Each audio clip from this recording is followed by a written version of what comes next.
Ethical Hacking Overview, Week 1. Introduction to Ethical Hacking. Hackers have various motivations for breaking into secure systems. The duty of systems administrators and network security professionals is to guard their infrastructure against exploits by knowing the enemies who seek to use the same infrastructure for their own purposes. One of the best ways to do this is to hire an ethical hacker, someone who has all of the skills of a malicious hacker but is on the client's side.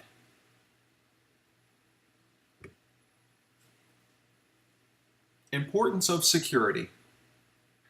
Today, almost every company is becoming completely networked, exchanging information almost instantly. It is of utmost importance to secure these assets from outside threats. A security policy is the specification for how objects in a security domain are allowed to interact. There is an increased dependency on computers, so any disruption in their operation or integrity can mean the loss of time, the loss of money, and sometimes even the loss of life.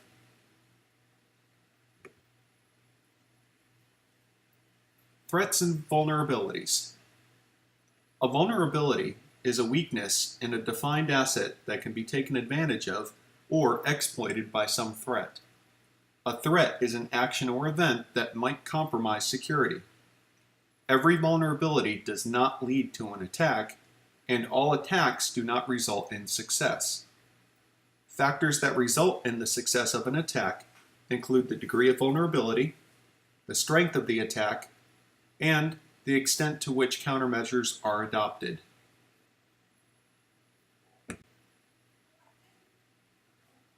Attacks. A target of evaluation is an information resource or asset that is being protected from attacks. An attack is a deliberate assault on that system's security that can be broadly classified as either active or passive and can also be categorized as inside or outside attacks.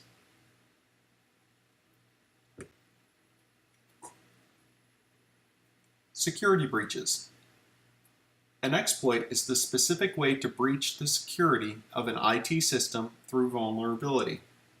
An exposure is something that compromises a breach of security that can vary from one company to another, or even from one department to another. It is imperative for organizations to address both penetration and protection issues. Exposure. Exposure is the loss due to an exploit. Some examples of loss include disclosure, deception, disruption, and usurpation.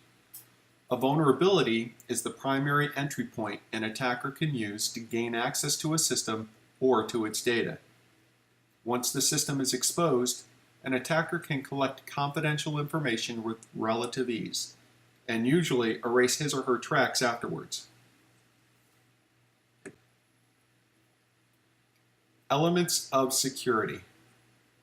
4 important terms used to describe aspects of security are security, assurance, accountability, and reusability.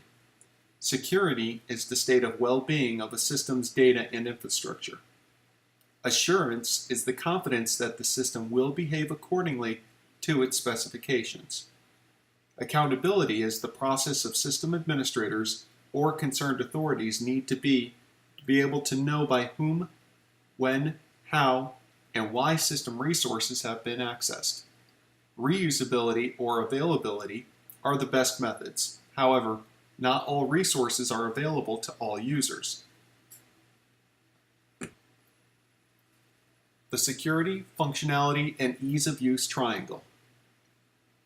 The balance between security, functionality, and ease of use is a delicate one. Moving the ball towards security means moving away from the functionality and ease of use. Finding that balance relies on give and take from all 3 aspects.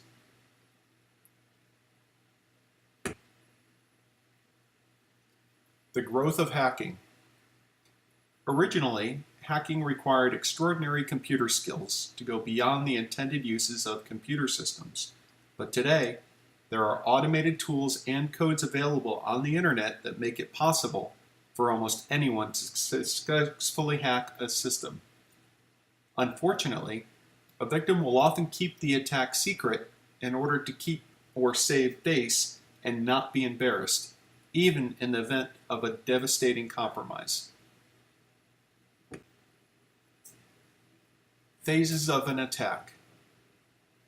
In general, there are 5 phases that make up an attack: reconnaissance, scanning, gaining access, maintaining access, and covering tracks.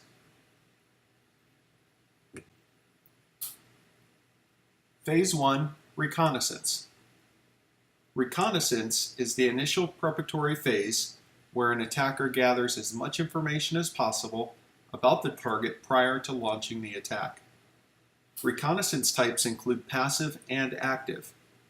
Passive is when the attacker does not interact with the system directly, while active is when the attacker interacts with the target system by using tools to detect open ports, accessible hosts, router locations, network mapping, details of operating systems, and applications.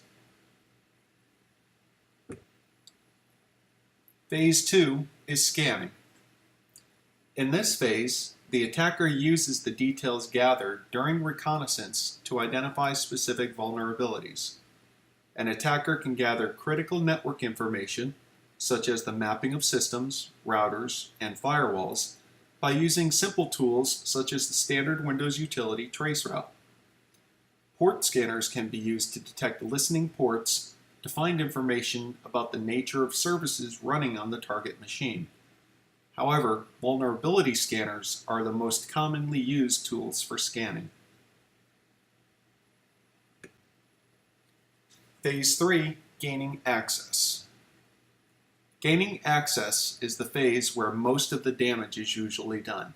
Yet hackers can cause plenty of damage without gaining any access to the system. Access can be gained locally, offline, over a LAN, or over the internet. A hacker's chances of gaining access into a target system are influenced by factors such as the architecture and configuration of the target system, the skill level of the perpetrator, as well as the initial level of access obtained. Phase 4, maintaining access. Attackers who choose to remain undetected tend to remove evidence of their entry, install a backdoor or a Trojan to gain repeat access, or install rootkits at the kernel level to gain full administrator access to the target computer. Hackers can use Trojans to transfer usernames, passwords, and any other information stored on the system. To help combat this, organizations can use intrusion detection systems or deploy traps known as honeypots and honeynets to detect or trap intruders. Phase 5, covering tracks. Attackers will usually attempt to erase all evidence of their actions. Trojans such as PS or Netcat are often used to erase the attacker's activities from the system's log files. Steganography is the process of hiding data and other data, for instance, image and sound files. Tunneling is when the attacker takes advantage of the transmission protocol by carrying one protocol over another. Types of hacker attacks.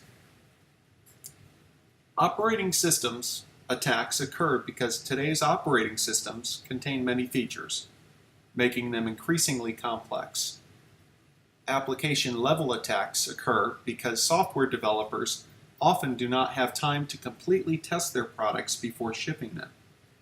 Shrink-wrap code attacks occur because software developers will often use free libraries and code licensed from other sources in their programs. If vulnerabilities in that code are discovered, many pieces of software are at risk. Misconfiguration attacks occur when something isn't configured properly, which exposes a security loophole.